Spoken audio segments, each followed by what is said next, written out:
The world made in Cape Verde. স্পেনকে রুখে দিয়ে ইতিহাসের পাতায় লেখা হলো কেপ ভার্দের নাম, আর সেখানে ছাপাখানার প্রত্যেকটা হরফের নাম ভোজনিয়া।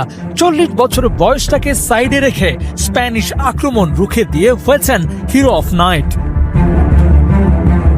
কেপ ভার্দের বিপক্ষে কোনো গোল করতে পারবে না স্পেন, কথা বলার সাহসটাই তো কারো হয়নি ম্যাচের আগে।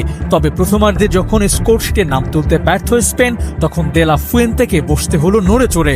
তবুও বিশ্বাস ছাড়লেন না দলের উপর। কোনো মতে যদি একটা গোল পাওয়া যায় তাহলে ওদেরকে বেঁধে রাখা যাবে। তবে সেই বিশ্বাসটুকুও খুব বেশি সময় ধরে রাখতে পারলেন না। নামালেন অস্ট্রাগারের সেরা কালেকশন লামিন ইয়ামাল। এবার কিছু একটা তো হবেই। সময় খারাপ গেলে সেখানে লামিন আবার কে নামলেন 71 মিনিটে। 19 মিনিট গেম টাইমও পেলেন। একটা শট, গোটা কয়েক পাস আর একটা চান্স ক্রিয়েট, ব্যাস ওর ডিউটি খতম। দে লা ফুয়েন্তের যেন চুল ছেঁড়ার অবস্থা। র্যাঙ্কিং এর 64 নম্বরের দলটা স্রেফ ছড়ি ঘুরিয়ে গেল, আর স্পেন তা শুধু চেয়ে চেয়ে দেখেছে।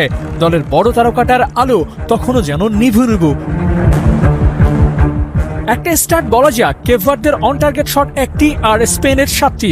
সেই 7টা শটই আবার রুখে দিয়েছেন ভোজিনিয়া। স্প্যানিশদের টাটকা শটগুলো মুখ থুবড়ে পড়েছে ভোজিনিয়ার সামনে। আউট অফ 10 রেটিং এ 9 নিয়ে ম্যাচ শেষ করেছেন এই হিরো।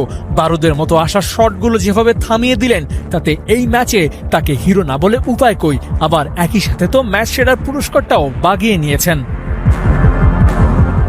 ম্যাচের স্টার্টে এগিয়ে স্পেন, তবে জয় দলটার নাম বোধহয় বলতে হবে কেপ ভার্দে। স্পেনের মতো তারকা খচিত একটা দলকে যেভাবে ব্যর্থ করে দিয়েছে কেপ ভার্দে, তাতে এই দলটা স্পেনকে এড়িয়ে কেড়ে নিয়েছে স্পটলাইট।